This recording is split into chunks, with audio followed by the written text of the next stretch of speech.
جن کی داستانیں ہوتی ہیں وہ تو دنیا سے چلے جاتے ہیں، اور کچھ دن تک لوگ کل نفس ذائقۃ الموت، ان للہ و انا الیہ راجعون اور ایسی ہی باتیں جس سے جانے والے کے لواحقین کو بظاہر حوصلہ ملے، حالانکہ حوصلہ ہے سچ ملتا نہیں ہے۔ وہ کہا کرتے ہیں نا کہ وقت خوش خوش کاٹنے کا مشورہ دیتے ہوئے رو پڑا وہ آپ مجھ کو حوصلہ دیتے ہوئے۔ تو قارئین، سامعین، ناظرین، محسنین، ہم آپ کو اکثر سلام کہنا بھول جاتے ہیں، لیکن ہمارے دل میں آپ کے لیے بہت جگہ ہوتی ہے۔ رضیہ بٹ کے شہرائے آفاق ناول کی ری ٹیلنگ اور ری ٹیلنگ دونوں ایٹ اے ٹائم ہم کر رہے ہیں، کیونکہ اس کو آپ کاپی رائٹس کی وجہ سے ہماری مجبوری سمجھیے گا کہ ہم رضیہ بٹ کے الفاظ کو استعمال نہیں کر سکتے، کیونکہ وہ کاپی رائٹس کے زمرے میں آتے ہیں، اور انٹلیکچوئل پراپرٹی کسی کی جو ہے اس کو اس کی اجازت کے بغیر استعمال کرنا کسی بھی جگہ پہ جو اخلاقی قدروں کو مانتے ہیں یا نہیں مانتے، انسان کا ضمیر سب سے بڑا جج ہے جو بیٹھا ہوا ہے، اور وہ کہتا ہے کہ یہ درست نہیں۔ خیر، انیلا کی ری ٹیلنگ اور ری ٹیلنگ دونوں کہ آج حصہ چہارم میں ہیں، یہ اس کا دورانیہ شاید 10 منٹ کے لگ بھگ رہے، تو اجازت دیں تو میں بات شروع کروں۔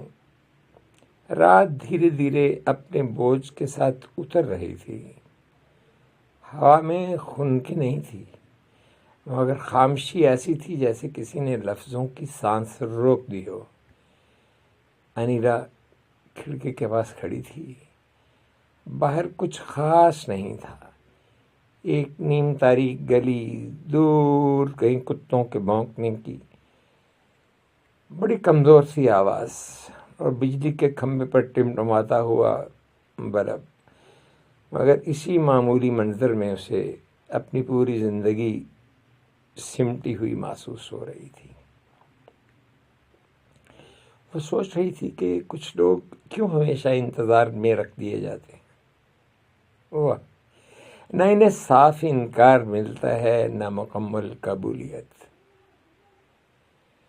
بس ایک ادھورا سا وعدہ جو وقت کے ساتھ بوجھ بن جاتا ہے۔ اسے یاد آیا کہ اس نے پہلی بار خود کو اتنا اکیلا کب محسوس کیا تھا۔ وہ دن کوئی بہت بڑا سانحہ نہیں تھا، نہ کوئی چیخ، نہ کوئی آنسوؤں کا سیلاب، بس ایک جملہ تھا جو کسی نے بہت عام لہجے میں کہہ دیا تھا، تم سمجھدار ہو، تم خود سمجھ جاؤ گی۔ انیلا نے واقعہ سمجھ لیا تھا، مگر اس سمجھنے کی قیمت اس کی وہ تنہائی تھی جو اس کی رفاقت کے لیے بہت ہو چکی تھی۔ کمرے کے ایک کونے میں پڑی کرسی پر اس کا دوپٹہ رکھا تھا، وہی دوپٹہ جسے وہ اکثر بے دھیانی میں انگلیوں سے مروڑتی رہتی تھی۔ اسے لگا جیسے یہ کپڑا نہیں، اس کے اندر الجھے ہوئے سوال ہوں، وہ سوال جو وہ کسی سے پوچھ نہیں پائی تھی، نہ پوچھ پائی تھی نہ پوچھ پاتی تھی۔ وہ پلٹی، بستر کے کنارے بیٹھی اور آنکھیں بند کر لیں۔ کنارے پہ بیٹھے ہی آنکھیں بند کر لینا، اللہ اکبر۔ کناروں پہ اکثر لوگ جب ہوتے ہیں تو ان کی آنکھیں ویسے ہی بند ہو جاتی ہیں۔ خاموشی اب باہر نہیں تھی، اندر اتر آئی تھی، ایسی خاموشی جس میں آدمی خود سے باتیں کرنے لگتا ہے۔ اور میں نے پہلے بھی عرض کیا کہ جب انسان خود سے باتیں سمجھ لیتا ہے، کرنے لگتا ہے، تو یہ اندر سے وہ کافی ٹوٹا ہوا ہوتا ہے، وگرنہ خود کلامی بہت مشکل ہوتی ہے۔ یوں لگتا ہے خود کلامی میں جیسے لوگوں پر یا تو اعتماد نہیں رہا یا لوگوں کو اس پر اعتماد نہیں رہا۔ زیادہ اس بات کا گمان ہوتا ہے کہ اسے ہی لوگوں پر اعتماد نہیں رہا۔ کیا میں نے غلط چاہا تھا؟ This was a question with Anila. Anila کے پاس یہ سوال تھا، اس نے خود سے پوچھا، کوئی جواب نہیں آیا، صرف دل کی دھڑکن جو ہر سوال کے بعد ذرا تیز ہو جاتی تھی، وہی دھڑکتا ہوا دل، وہی مچلتے ہوئے جذبات، وہی سسکتی ہوئی روح۔ انیلا جانتی تھی کہ کچھ رشتے نام لینے سے پہلے ہی ختم ہو جاتے ہیں۔ ان کا ابھی کوئی نام بن بھی نہیں پایا ہوتا، اسے باقاعدہ کوئی نام دیا نہیں جا چکا ہوتا، لیکن یہ ان بچوں کی طرح ہوتے ہیں جو عالم اجسام میں اترنے سے پہلے ایک ماں کی کوکھ میں ہی ختم ہو جاتے ہیں۔ وہ صرف احساس بن کر رہ جاتے ہیں، نہ ان پر فخر کیا جا سکتا ہے اور نہ ہی انکار۔ اسے وہ لمحہ یاد آیا جب اس نے پہلی بار محسوس کیا تھا کہ سامنے والا شخص اس کے ساتھ ہوتے ہوئے بھی اس کے ساتھ نہیں ہے۔ باتیں تھیں، مسکراہٹیں تھیں، مگر فقدان تھا تو توجہ کا۔ جسم ایک دوسرے کو دیکھتے تھے لیکن روحیں مائل نہیں تھیں۔ اگر یہ کہا جائے کہ روح مائل نہیں تھی تو یہ بھی ٹھیک ہے، کیونکہ انیلا سچ بولتی تھی۔ اگر اس کی روح مائل نہیں ہوتی تو وہ کہہ دیتی، جیسے کوئی آدمی بارش میں کھڑا ہو مگر بھیگ نہ رہا ہو۔ اور آج کی محبتیں ایسی ہی تو ہیں، ہم بارش میں کھڑے ہیں لیکن بھیگتے نہیں ہیں۔ انیلا نے اس رات خود سے ایک وعدہ کیا۔ اگر یہ کہا جائے کہ اس نے خود سے وعدہ لیا تو یہ زیادہ بہتر ہوگا۔ کوئی بڑا انقلابی وعدہ نہیں، بس اتنا کہ اب اپنی خاموشی کو وہ دوسروں کے لیے آسان راستہ نہیں بننے دے گی۔ ہر بات پہ خاموشی، ہر بات پہ سناٹا، ہر بات پہ ہواؤں میں گھورنا، خود کو تلاش کرنا، فضاؤں میں جھانکنا۔ اب ایسا نہیں ہوگا۔ وہ خاموش تو رہے گی مگر کمزوری سے نہیں، نہ کمزور بن کے۔ صبح ہونے سے پہلے اس نے اپنی ڈائری کھولی۔ کافی وقت بیت چکا تھا، کافی صفحات اس کے بغیر اداس اس کے انتظار میں اپنا رنگ بدل چکے تھے۔ اس نے لکھنا شروع کیا، بغیر سجاوٹ کے، بغیر شاعری کے، بس سادہ سے جملے۔ میں وہ نہیں ہوں جو چھوڑ دی جائے، میں وہ ہوں جو سمجھ لی جائے۔ لکھتے ہوئے اس کے ہاتھ کانپ رہے تھے مگر دل ہلکا ہو رہا تھا، جیسے لفظوں نے اس کے اندر جمع بوجھ تھوڑا بانٹ لیا ہو۔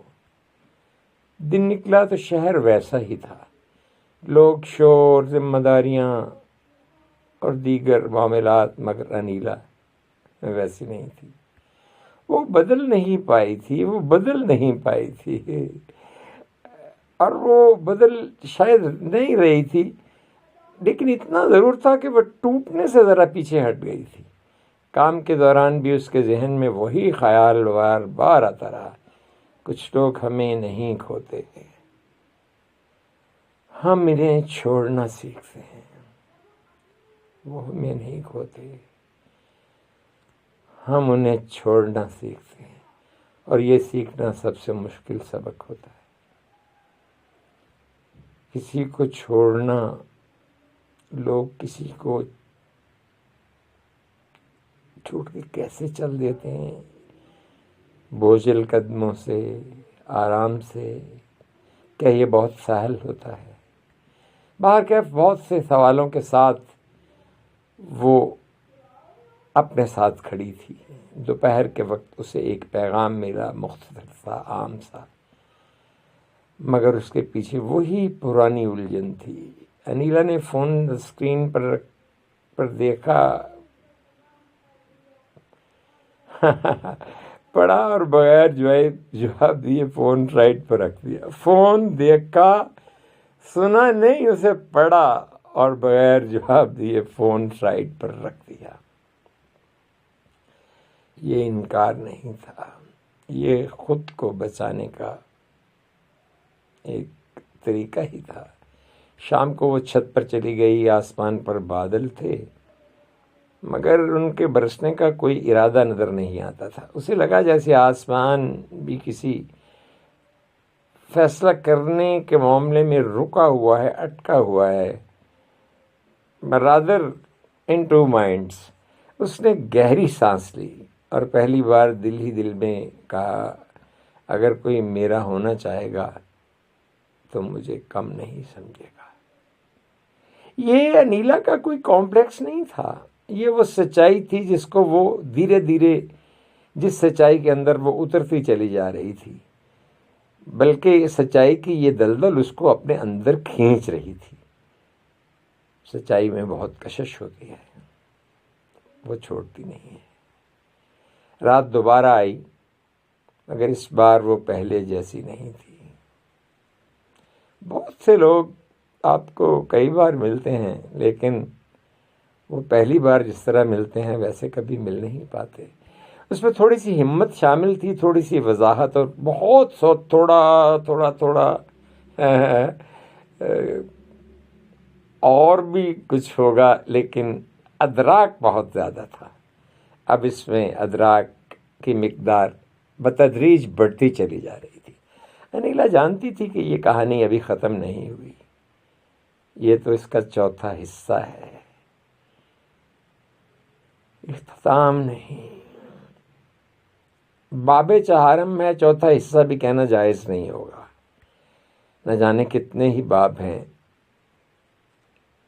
جو وقت کی ہوا چلے گی اور وہ اوراق ایک ایک کر کے خود اگلے صفحے تک آپ کو لے جائیں گے.